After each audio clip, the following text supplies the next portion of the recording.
Continuamos en su programa Ecos de Mirabal con la periodista Dora Villalobos Mendoza. Teléfono en cabina 439-1842. Calles, te ves mucho más hermosa. Vamos a Ecos de Mirabal, este espacio de Dora Villalobos que nos lo presta los días miércoles. Les habla Lili Dueñas al micrófono, en nombre también de Froilán Mesa, que es el titular, los miércoles de este espacio informativo.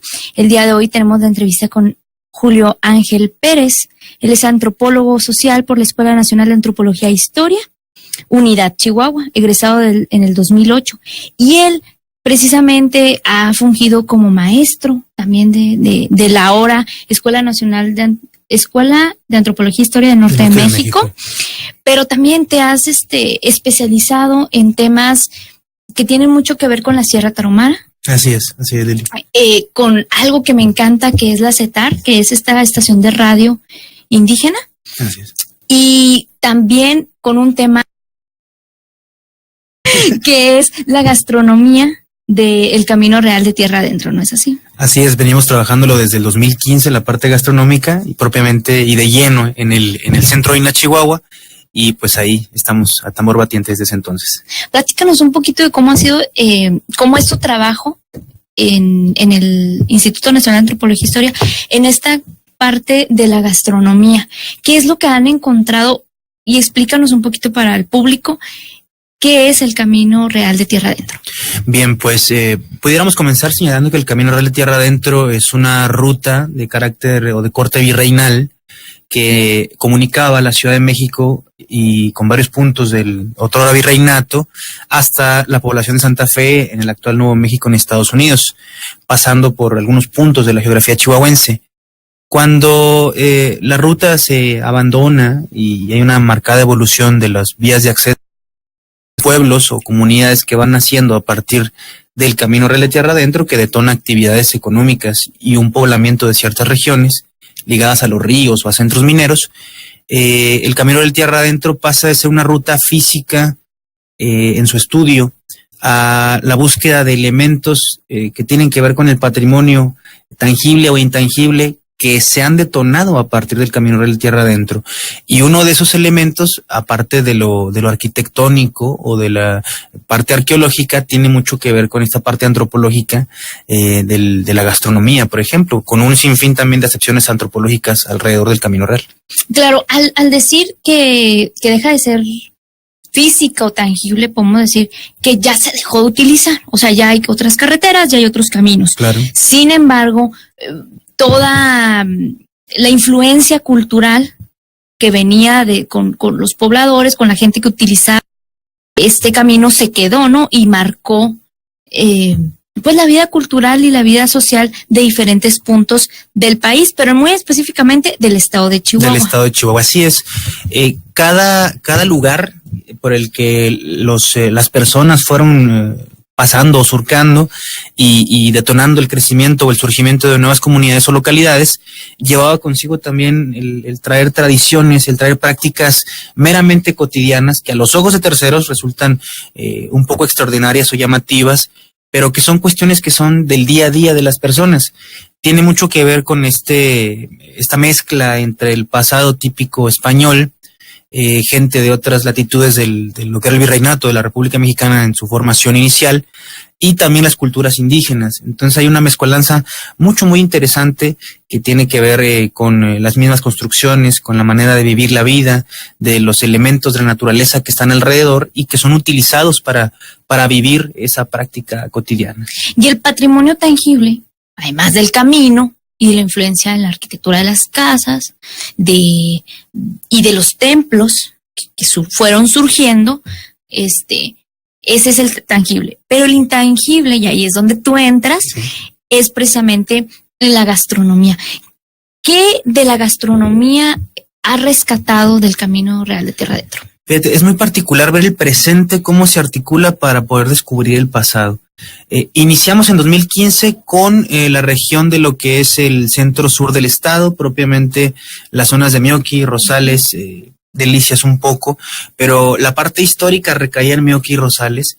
Y ese presente es el distrito de riego 05, creado en la década entre los 20 y los años 30 en el estado de Chihuahua por una política a nivel federal, y tiene mucho que ver con la forma o la manera en la que el campo se utiliza el campo para la producción de alimentos.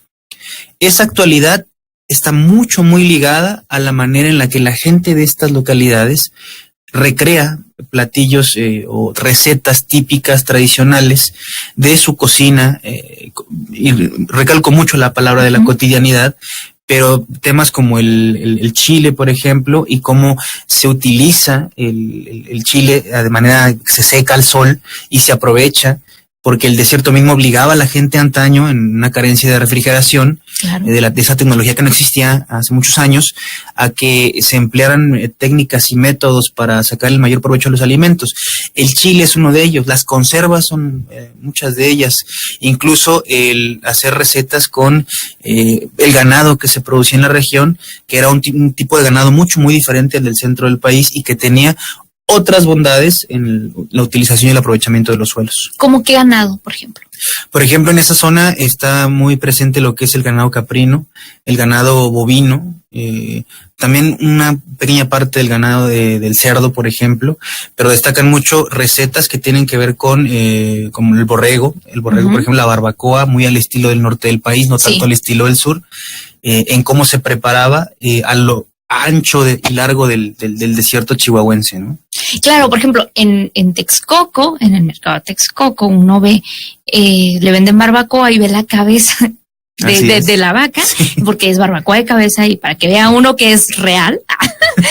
Y sí, y aquí en el norte la barbacoa es diferente, se prepara diferente y claro, sabe diferente. Ya lo decías tú, por ejemplo, con el borrego. Claro, incluso hay una relación muy cercana con el sacarle provecho a la pesca y el comer lo que la pesca deja. Entonces, lejos de pensar que el desierto, alejado completamente del mar por cientos de kilómetros de distancia hacia el Pacífico o el Atlántico, en este septentrión mexicano y anteriormente novohispano, los ríos juegan un papel muy importante porque hay mantos acuíferos muy significativos en cuanto al tamaño y a la irrigación de estos ríos, que llevaron a un cierto variado número de especies, entre ellas algunas especies de pescado que son utilizadas en la cocina tradicional de cada de estas localidades.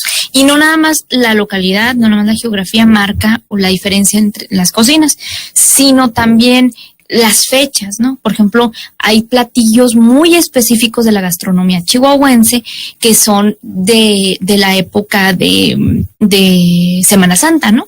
Claro, tocas un tema muy interesante porque el poblamiento del norte del país se dio a partir de la relación que había con estos exploradores, tanto militares como gente civil, y inmiscuidos también la gente de carácter religioso que llegaron al norte de la República, y con ellos las tradiciones religiosas que se pudieron, implementar con la gente indígena para la conversión al catolicismo.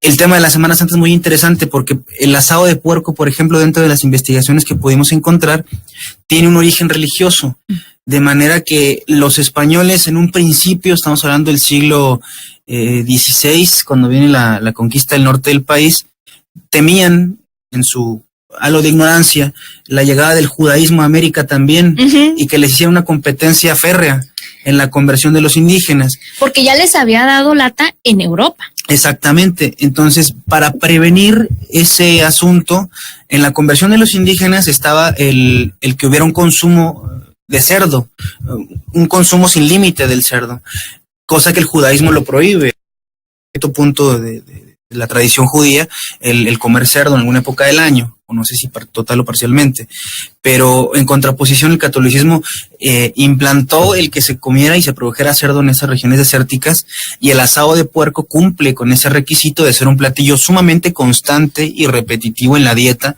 de las gentes del norte de la República. Claro. ¿Qué nos puedes platicar? Bueno, no sé si tenga que ver con el Camino Real de Tierra Adentro, pero a mí me llama mucho la atención dentro de estos platillos de Semana Santa, por ejemplo, la capirotada, que es un platillo muy chihuahuense, pero me llama la atención porque tiene muchos elementos, precisamente por eso decimos, andas vestido como capirotada, ¿no? Hay muchos elementos por ahí. elementos que a veces no son propios del Estado, o no eran propios del Estado, sino que en algún momento llegaron de otros lugares. Recordemos que la parte, sobre todo la parte sur del Estado, tuvo un poblamiento a partir del detonante que fueron los centros mineros, de muchísima gente traída no solamente de otras partes del centro y sur del país, sino de otros países. Esto trajo consigo un boom económico realmente muy grande, y que se asentaran estas personas por un largo tiempo, como quien dice que hicieran vida en el estado de Chihuahua, en lo que es actualmente el estado de Chihuahua, y eso trajo rasgos culturales que se fueron asimilando a la cultura local, creando una especie de cohesión cultural, un sincretismo, si valga la palabra, donde se unieron ciertos aspectos culturales para donar una nueva o una tercera cultura a partir de estos eventos coyunturales. Entonces, elementos que tienen que ver con los ingredientes de la capirotada vienen precisamente arraigados de otras partes de la República, incluso de la misma Europa o de Asia. Claro, por ejemplo, un platillo de Semana Santa muy específico de aquí de Chihuahua es estas tortitas de camarón, y dices, ¿en Chihuahua dónde sacaron los camarones? Claro. Como tal de ese platillo no hemos indagado propiamente. Creo que cumple con esa función de tener, y si le rascamos, elementos que tienen que ver con este poblamiento de gente de otras latitudes, de otros lugares, y por ende la conformación de estos platillos tan únicos. Uno de ellos, recuerdo mucho, es la barbacoa de pescado, que suena un poco loco imaginar la barbacoa de pescado, pero es como se hace la barbacoa de res o de borrego a veces con un hoyo. Propiamente en un hoyo también se pone el pescado, y que el calor del fuego que se prende en el agujero cumpla esta función de cocer el pescado. Se va desmenuzando y eso se vuelve una barbacoa de pescado. ¿Y cómo se come? Pues taqueando en tacos, o servido en plato y entrándole duro, desmenuzando los pedazos del pescado. Ok. Este platillo, ¿dónde lo podemos encontrar? ¿En qué regiones? Propiamente en Julimes. Esa experiencia nos tocó documentar en el municipio de Julimes, con la barbacoa de pescado. Ahí lo podemos encontrar.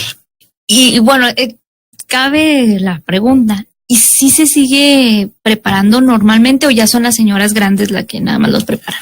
Pues mira, ciertamente la información cuando surgió, cuando hicimos el trabajo de campo, hicimos grupos focales y se hizo una convocatoria abierta. Propiamente quien respondió al llamado fue la gente mayor. Sí. Realmente no es, sí influye realmente que la gente joven esté migrando a otras partes de la República, a la ciudad capital de este estado, o incluso a Estados Unidos, que en la mayoría así es Estados Unidos. Entonces no hay un arraigo como antaño era con la gente que ahora es mayor en estos municipios. Entonces esta gente aboca mucho el sentimiento, y en traer el sentimiento a colación o ponerlo sobre la mesa tiene mucho que ver con cómo era la vida cuando ellos eran niños incluso, o recordar a los padres o a los abuelos de décadas del principio. Estamos hablando entre 1920, a veces 1910, hasta 1960, 70, todas estas generaciones que intervinieron en la documentación de la riqueza gastronómica de estos municipios a partir del Camino Real.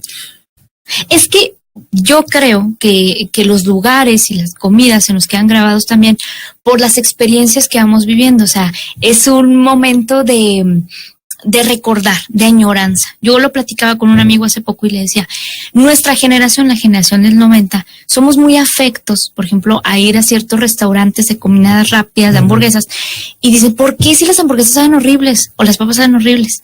Es lo que la gente más grande cree, y dice uno, no sé.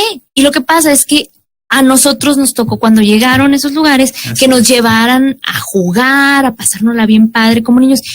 Y el solo entrar, el ver los colores, el sentir el frito, porque siempre tienen la refrigeración bastante alta, o los olores, o el ruido, nos lleva a esa parte feliz que era nuestra infancia. Entonces, o cuando uno se pelea con la pareja, ¿no? Y se van a platicar si ocurrió la pelea, no sé, en un café, luego ya no quieres volver a ir a ese café. ¿Por qué? Porque lo relacionas con esa experiencia mala. Y creo que es algo que pasa también en lo cultural en Chihuahua, ¿no? La gente más grande trata de seguir arraigando a su familia a través también de estos platillos. Luego, por eso decimos, es que a mí me gusta como mi mamá me prepara el caldillo de papas, porque más que el sabor, que mi mamá sí lo prepara muy sabroso, hay que decirlo, es lo que me recuerda, a dónde me rememora. A dónde te lleva, claro. Fíjate, hay dos puntos que me gustaría tocar. El primero, la parte antropológica se va a centrar en ver por qué se producen estos fenómenos y qué impacto tienen a nivel colectivo. Si hablamos de nuestra... Obviamente la generación de mediados de los 80 o de los 80 y 90 tiene mucho que ver con este boom mediático, sí, con este bombardeo publicitario que de niños vimos en una Chihuahua que no era para nada lo que es ahora casi un centro urbano cosmopolita. Sí. Casi. Pero si hablamos de un nivel de aislamiento que pudiéramos tener en los años 90 y que vino como una llegada de estas cadenas de comida rápida, obviamente hay un arraigo en nuestra generación de esos momentos en los que llegaron McDonald's, Burger King, lugares como Pizza del Rey, yo qué sé, pero que son parte de nuestra dieta, de nuestra infancia y nuestros recuerdos y nuestras emociones. En el caso de las poblaciones del estado de Chihuahua, donde la gente mayor colaboró con la documentación informativa de las recetas, estamos hablando de lugares que durante décadas estuvieron aislados, donde una sola carretera con un carril de ida y vuelta era la que comunicaba a Chihuahua, la ciudad capital, con el centro del país. Y para llegar a las poblaciones anexas había que tomar o caminos de terracería o caminos revestidos que no tenían la conectividad que se tiene ahora, con esta facilidad que ahora se tiene, y que permitieron un arraigo aún mayor en esas poblaciones con esas generaciones. Claro. Y de ahí viene, ¿no? O sea, toda nuestra historia la va marcando, creo yo, también la gastronomía. Cómo un platillo nace, pero también cómo se va transformando. Claro. Conforme también a los cambios económicos. Si en una región deja de haber dinero para sembrar o para importar cierto elemento, pues se va a salir de la receta inmediatamente. De hecho, había en Julimes un testimonio de un profesor que había escrito un libro sobre los Julimes, los indígenas Julimes, durante el tiempo de la conquista, y tocaba algunos temas sobre el maíz. Propiamente el maíz mexicano de junio, que es como se le conoce, él aseguraba que era un maíz que ya no se producía y que en algún momento de la historia, estamos hablando de la década de los años 70, 80, se cambió por el uso del maíz transgénico norteamericano, que es un maíz que es estéril, que tú lo tiras a la tierra y no va a salir otra mazorca. Únicamente es para consumo y se acabó. La sorpresa para él fue que hubo otros testimonios, sobre todo de gente joven, que recalcó que el maíz mexicano de junio, que este maíz sí es fértil, es este maíz ancestral, por así decirlo, de las tierras mexicanas, en toda la República y Latinoamérica presente, pero propiamente en México, estaba volviendo a ser como una especie de grano de uso corriente en los sembradíos, lo cual ya hablaba propiamente de volver a utilizar este tipo de maíz, al que ellos aludían que tenía un sabor diferente, una consistencia diferente a la hora de prepararlo o de estar en los platillos presentes, y pues hubo un detonante también de esas emociones a partir de ello. Tengo que preguntarte porque a mí me impacta al escuchar barbacoa de pescado. ¿Te la dieron a probar? No, desgraciadamente no. Eso, yo creo que contesta un poco la pregunta en el sentido de que si se prepara actualmente, muchas cosas, yo creo que lo más arraigado es el asado de puerco, el chile pasado, el chile con queso, sí, el atole de mezquite, ese sí me tocó probarlo, es como un atole normal, con el mezquite se hace harina y se prepara un atole. O el pan, por ejemplo, que tiene un arraigo desde muchas generaciones, y de todo mexicano come pan dulce, entonces está muy arraigado el hacer pan con los elementos que tiene el desierto, como es el mezquite, ¿no? Y ahora que está tan satanizado el pan, ¿no? Sobre todo el pan dulce. Claro. No coman pan, que el azúcar, pues es que antes uno se comió no sé, si compraron una concha, se dividía entre 12 o 3 hermanos, les tocaba un conchito, y ahora hasta 2 conchas se quiere aventar uno por eso, los triglicéridos, la diabetes, ¿no? Claro. Pero sí, somos una cultura panera, por así decirlo. Panera, sí. Y hay panes muy representativos también de la región de Chihuahua, ¿no? O sea, claro, panes que no se hacen en el centro sur y que ellos también tienen mucha variedad de pan que no se prepara aquí en Chihuahua. Así es, pero en Santa Bárbara, que es un pueblo minero, que era como este surtidor a cierto punto de la historia de Parral, y que también tiene su tradición minera actual propia, tiene un arraigo muy fuerte de panaderías, como en los pueblos de antaño, ¿no? Los pueblos del pasado, que no se ve, por ejemplo, en esta ciudad de Chihuahua, No. panaderías como antes, o ha sido muy poca la tradición de panaderías. Santa Bárbara tiene ese punto y nos tocó un dato ahí curioso, documentar una receta que era de encaneladas. Se pudiera decir que ni siquiera es una receta propia del estado de Chihuahua, que no tiene ese emblema identitario, y es el punto que quiero tocar. Esa chihuahuenidad que Eso, decía un gobernador, que sea Patricio Martínez. Exactamente. Y aquí es un punto muy importante. No es necesario que la receta sea se envuelva en ese emblema tan chihuahuense y que trate de decir, miren, aquí está lo chihuahuense, pruébenlo, cómanlo, saborenlo. Hablamos de una cuestión de platillos, de personas, de sentimientos, de emociones, y lo que nos importaba en la documentación antropológica, esta parte intangible, era la parte de los sentimientos y emociones que despertaba al recordar la receta de encaneladas que una maestra jubilada nos compartía cuando las preparaban de niña, y una receta que vino de su abuela, que era oriunda de Zacatecas, que llegaron a poblar parte de Santa Bárbara en la década de los años 40 o 30. ¿Y cómo era esta receta? ¿Les platico? Pues mira, la tengo registrada, no la recuerdo así al dedillo propiamente, pero muy, muy sencilla. Son como unas galletas bañadas en canela, como cualquier persona las haría en su casa. La variación tiene que ver mucho con cuánto se le echa de azúcar, cuánto se le echa de canela, por cuánto tiempo se amasa esta cuestión para hacer las galletas.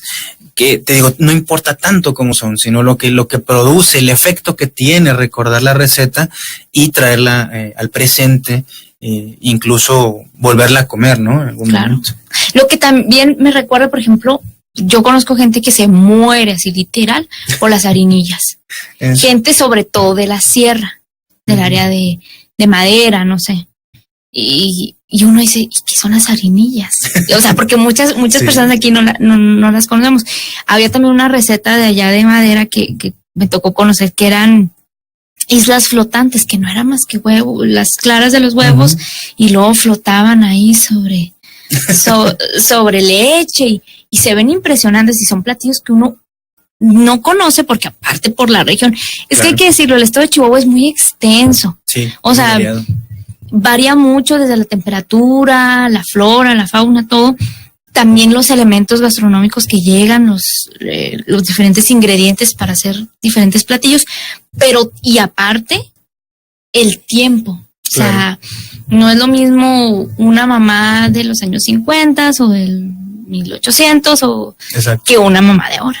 Sí, incluso, por ejemplo, el tema del Que son las camino que real. conocían y Exacto. cocinaban. El tema del camino real cumple un patrón, por ejemplo, pasar por poblaciones muy pegadas o ligadas al desierto y a ciertos valles que producían cierto tipo de alimentos. Valle de Allende es un ejemplo muy claro con el tema de la nuez. Pero si hablamos, por ejemplo, de la sierra, poblaciones como Madera, como Krill, que son centros urbanos, pequeños centros urbanos en la actualidad, pero donde hay una gran población mestiza que tuvo una cierta convivencia con los grupos indígenas, vamos a tener una variación increíble en torno a los elementos que configuran la gastronomía o la cocina típica de cada una de esas regiones. Entonces, Madera, por lo tanto, en esta tradición forestal, en un poblamiento casi ligado al siglo XIX, final del siglo XIX, principio del siglo XX, y todo el boom que tuvo maderero en los años 40, 50, 60, pues ya trae otras configuraciones culturales a partir de un espacio total y completamente diferente. Claro, nos estamos saltando del camino real de tierra adentro a la alta Madera, pero porque nuestro invitado tiene bastante experiencia también en el estudio de la sierra y también de las comunidades indígenas de la sierra, que es un punto y aparte de la cocina chavochi, ¿no? Claro. La sierra tiene una configuración muy particular.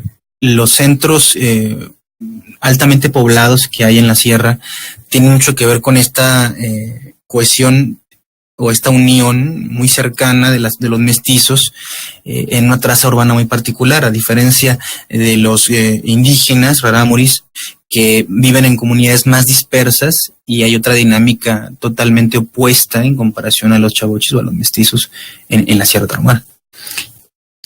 ¿Conoces algún platillo así muy típico de los rarámuris? Fíjate que de la parte de Rarámuri no me ha tocado trabajar mucho. Tuve la fortuna de que el Camino Real Tierra Adentro fue una de las prerrogativas del Centro INA Chihuahua y a partir de ahí pudimos inmiscuirnos en este tema. Finalmente mi experiencia en la sierra ha ido en otros caminos, como el tema de la comunicación cultural, pero creo que estos resultados de investigación que se han gestado desde el 2015 a la fecha pueden ser una pauta para que a futuro también la Sierra Tarahumara y algunas de sus comunidades o localidades más emblemáticas o mayormente pobladas pudieran dar de sí para una documentación gastronómica también y pudieran dar cuenta de los procesos de poblamiento, actividades económicas, etcétera, etcétera. Y en el Camino Real de Tierra Adentro fue una influencia totalmente de los colonizadores. Se cree, incluso la misma población de los lugares compra mucho ese cuento, ¿no? Se compra esa historia de que los españoles vivieron ahí casi hasta la promulgación del Acta de Independencia o hasta que Chihuahua se eligió como un estado de la naciente República Mexicana. Y no es así, ¿eh? Pudimos documentar que la presencia española fue únicamente casi al principio del descubrimiento, por así decir, de estas zonas por parte de los exploradores. Pero lo que fue el desarrollo de estas localidades, la parte administrativa, las actividades económicas que se detonaron incluso 100 o 200 años después, tenían una nulidad en la presencia de españoles. Sí había descendientes de españoles como tal, pero muchas veces se cree que, es que Juan de Oñate, es que Valerio Cortés del Rey, el Pilar del... No, o sea, la presencia española fue muy limitada, tuvo su boom al inicio de la conquista española y después fue lo que fue la población criolla o lo que fueron los descendientes de españoles en estas regiones. En esas regiones. ¿Qué otros platillos te tocó registrar dentro de este Camino Real de Tierra Adentro? Si me pongo a pensar ahorita, yo creo que me quedaría en silencio unos 5 minutos para echar mano de la memoria. Tenemos una documentación de puño y letra de las personas que creo que tiene un valor mucho más grande que haberlo mecanografiado. Y las entrevistaron también en video, ¿verdad? En video y en audio también. Hicimos gala de esta parte metódica y metodológica de la antropología para poder hacernos de esta información que no se quedara únicamente en una bitácora que todo antropólogo tiene y lleva consigo, sino que fuera algo que pudiéramos después trabajar para poderlo pulir y sacar alguna publicación a la luz que hablara de estos trabajos.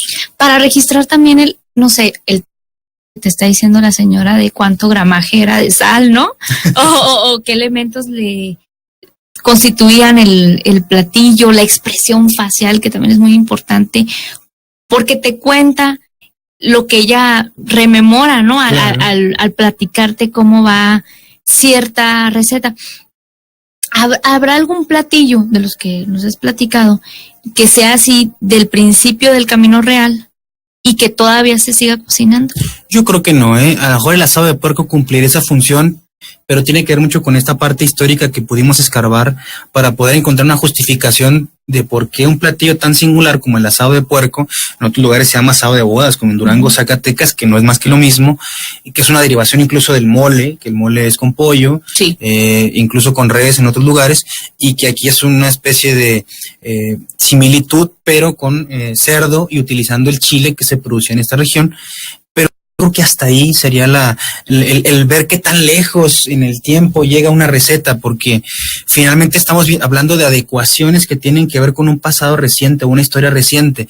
¿Cuál es esta historia reciente?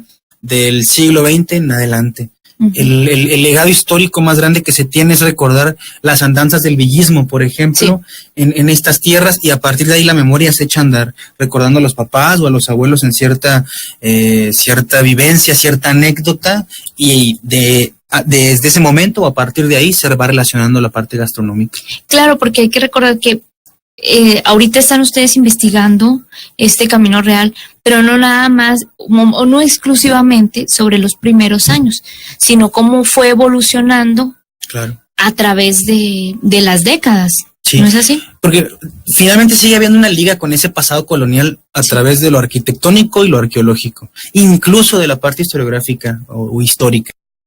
La antropológica no puede ahondar más allá porque no tendría las evidencias o la certeza de que eso sea cierto. Uh-huh. Entonces se juega un poco más con la parte emocional, sentimental, que nos lleva a entender cómo estos fenómenos se dan y cómo documentarlos. Así es. Tengo que preguntarte por un platillo muy chihuahuense, que es el chile con queso. ¿Sí lo han registrado en algún municipio? Sí, eso nos tocó registrarlo en Valle de Zaragoza. Te puedo decir que está presente en todos los que hemos documentado. Tenemos presencia de investigaciones en el primer año, que fue Rosales y Mioqui, el segundo año fue Julimes, San Francisco de Conchos, el año anterior fue Valle de Zaragoza y Santa Bárbara, y en todos hay una presencia del chile con queso.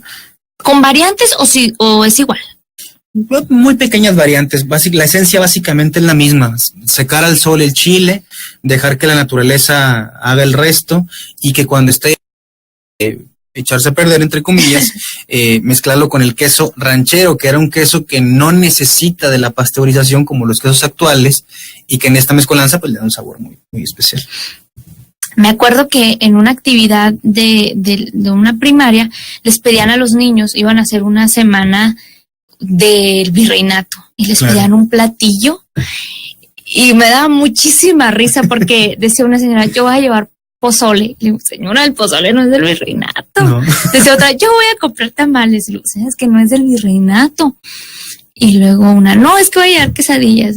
Es que no es del virreinato. ¿Cómo? Que el queso, que el de la vaca, que no, pero es que el quesadilla no viene de queso, viene de tortilla doblada en náhuatl, ¿no? Que es la referencia de lo que es la quesadilla. Y fue ahí una bronca. Al fin y al cabo llevaron lo que quisieron, los niños comieron de todo, de sus platillos favoritos, pero sí hay platillos que recuerdo yo de aquella experiencia, que nos heredaron y que son muy propios del estado de Chihuahua, como es bueno, se dan en otras regiones, pero aquí también se come muchísimo, que es el caldo de res. Claro. Con ciertas verduras, ¿no? De casa en casa va diferenciando las verduras que uno le pone al caldo de res, no al caldillo, porque también hay caldillo que es diferente, que es el caldillo con papas, pero al caldo de res. Y es un platillo que en su modo, no sé, por decirlo así, más primitivo, viene desde entonces, ¿no es así? Fíjate, es muy difícil encontrar esa certeza, pero el que no existe esa certeza, o sea, que existe esa dificultad, no le resta un valor al trabajo antropológico, no lo minimiza ni lo limita. Al contrario, creo que da pautas para encontrar una vía u otro camino por otro lado para justificar la presencia de esos platillos o de estas recetas. Finalmente, la parte antropológica se va a centrar en cambios y continuidades. Porque encontrar únicamente la raíz te va a decir: bueno, ¿y ahora qué? Ya tengo esta raíz, pero es tan difícil porque, insisto, el quererlo encontrar se vuelve más una tarea histórica y dejaría lo antropológico de lado.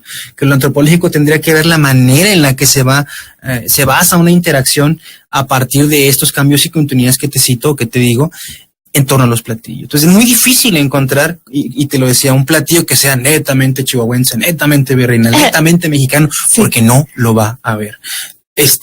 Podemos hablar de casos muy contados, los chiles en nogada, pero que surgen a partir de la consumación de la independencia en el estado de Puebla.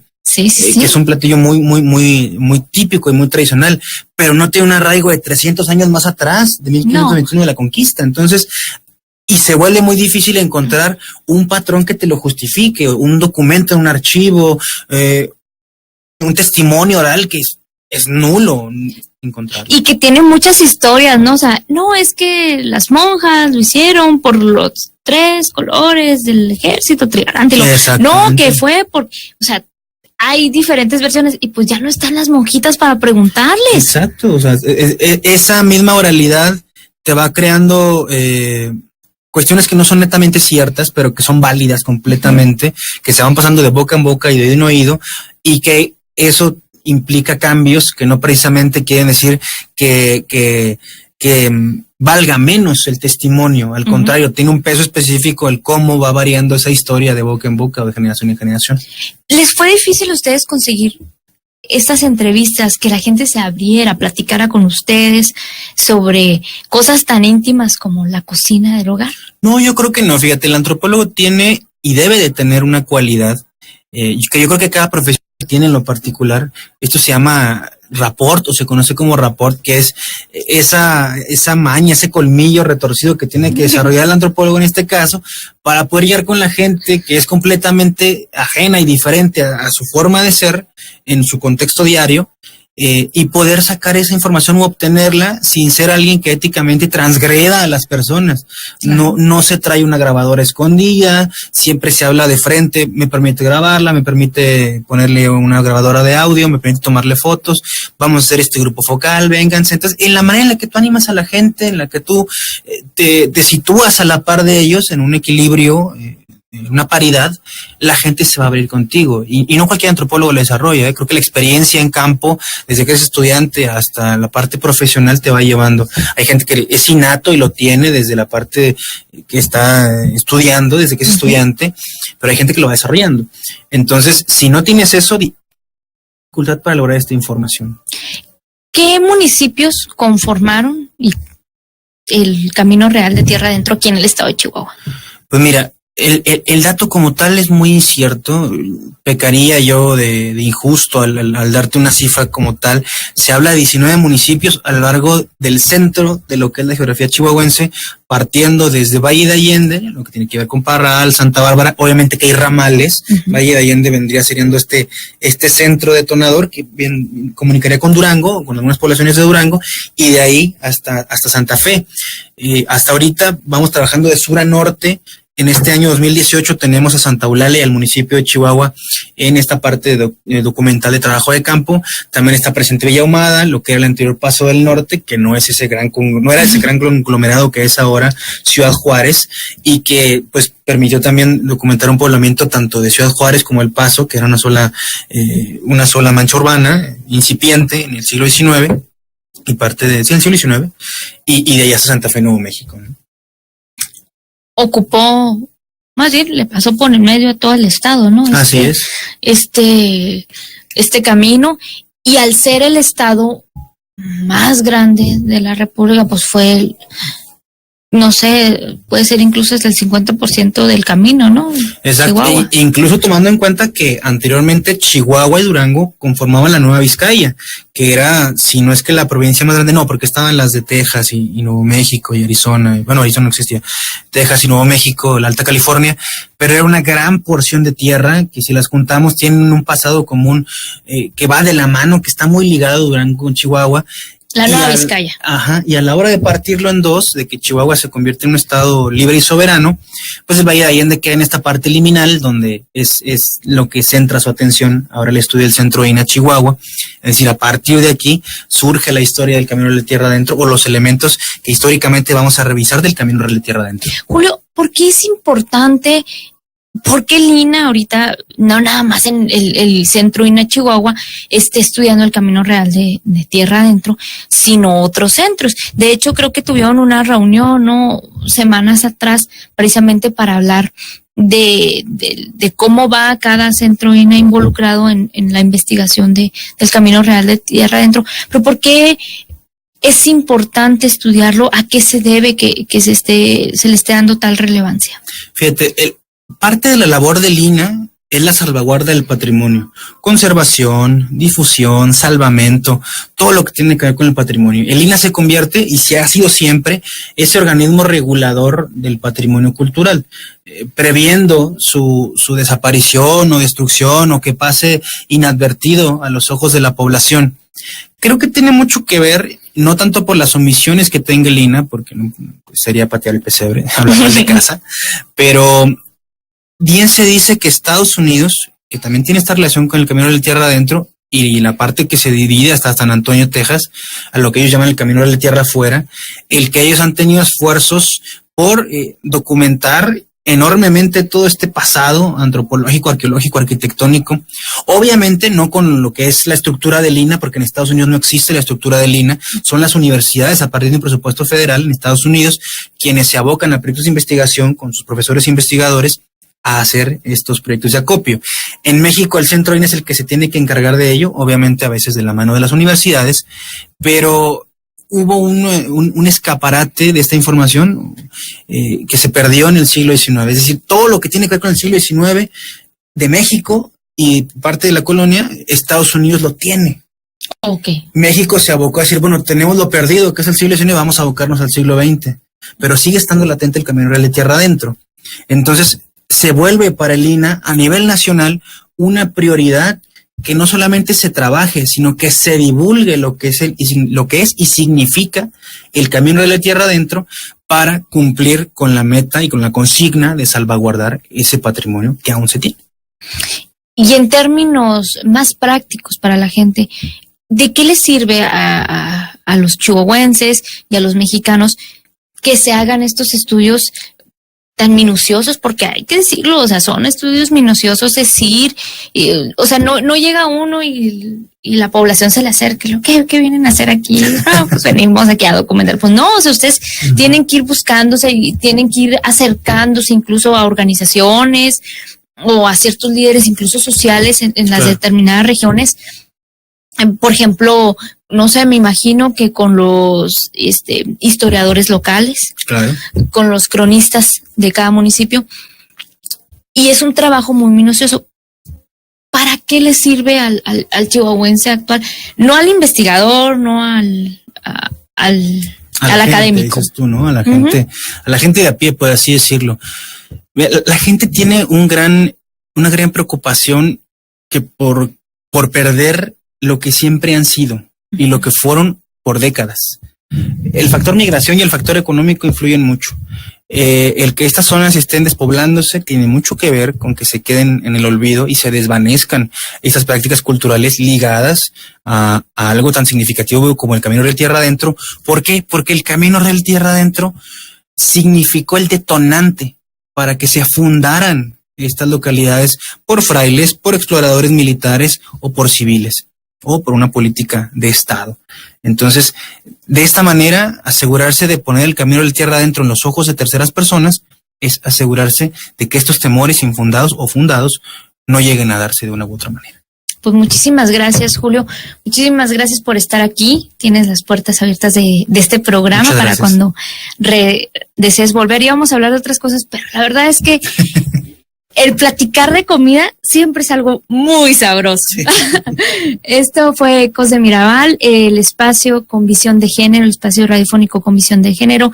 A nombre de Dora Villalobos y de Froilán Mesa, yo soy Lili Dueñas y les agradezco habernos sintonizado, habernos escuchado. Le mando también un gran abrazo y un gran saludo a todas las personas que estuvieron pendientes a través de nuestra transmisión en Facebook. Muchas gracias.